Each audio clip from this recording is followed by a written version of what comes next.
Welcome to Strategic Armed Forces. Have you ever wondered what makes Iran's military tick? It's a fascinating and complex system, far from the conventional armies we often see. Today, we're diving deep into the intricate world of Iran's military strategy, exploring its unique structure, defensive doctrines, and the key tools it relies on to project power and defend its borders. Let's start with the most distinctive feature: Iran's dual-force structure. Unlike most countries, Iran has two separate, yet intertwined, military organizations: the Artesh and the Islamic Revolutionary Guard Corps, or IRGC. The Artesh is the traditional national army. Think of it as the conventional force responsible for defending Iran's territorial integrity and national borders. It has its own ground forces, navy, and air force, operating much like any other national military. But then there's the IRGC, established after the 1979 revolution. Its primary mission is to protect the Islamic Republic system itself from both internal and external threats. The IRGC is not just a military force, it's a powerful institution with significant political and economic influence. It has its own ground, naval, and aerospace forces, and even controls the Basij, a massive volunteer paramilitary organization. This dual structure creates both redundancy and a complex command hierarchy, but it's central to understanding Iran's approach to national security. So, how do these forces plan to fight? Iran's core military doctrine is overwhelmingly defensive, built on the principle of deterrence and defense. Having endured the brutal 8-year war with Iraq, Iran's leadership is determined to prevent another invasion. The strategy isn't about conquering new territories. It's about making any potential attack on Iran so costly that no adversary would dare attempt it. This is often described as a porcupine strategy. You might be able to attack it, but you'll get hurt badly in the process. This defensive posture relies heavily on asymmetric warfare. Recognizing it can't match the technological superiority of adversaries like the United States, Iran focuses on exploiting vulnerabilities.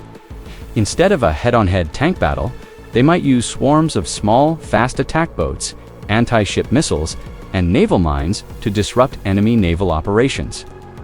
It's about using unconventional tactics to level the playing field. A critical component of this strategy is Iran's formidable missile program. For decades, Iran has invested heavily in developing a diverse arsenal of ballistic and cruise missiles.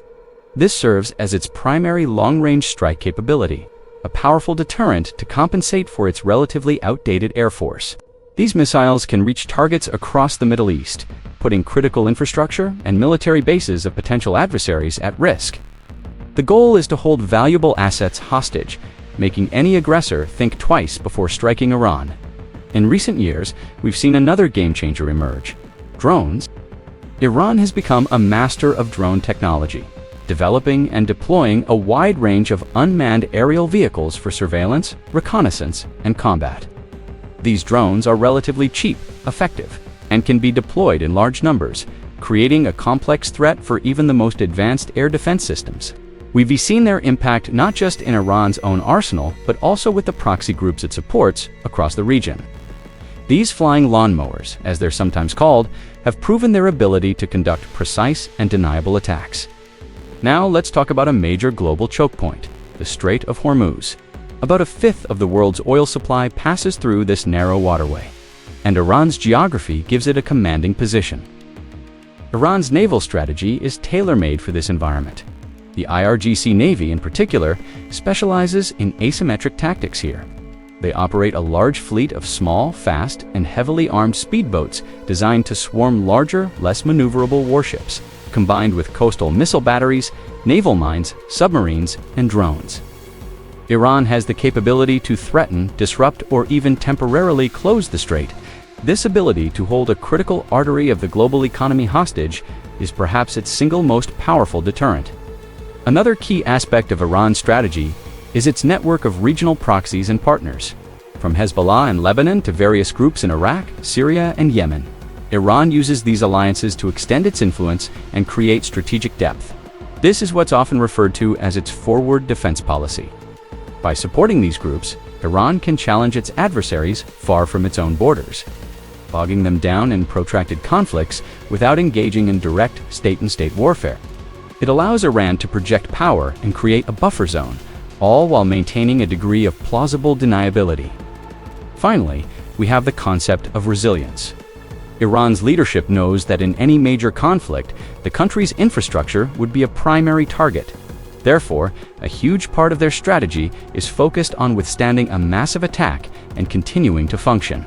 This includes dispersing military and industrial assets, hardening critical infrastructure, developing robust cyber defense capabilities, and ensuring the continuity of government.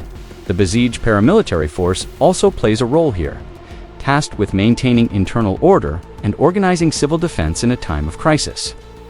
The idea is to absorb the first blow, survive, and be able to retaliate effectively.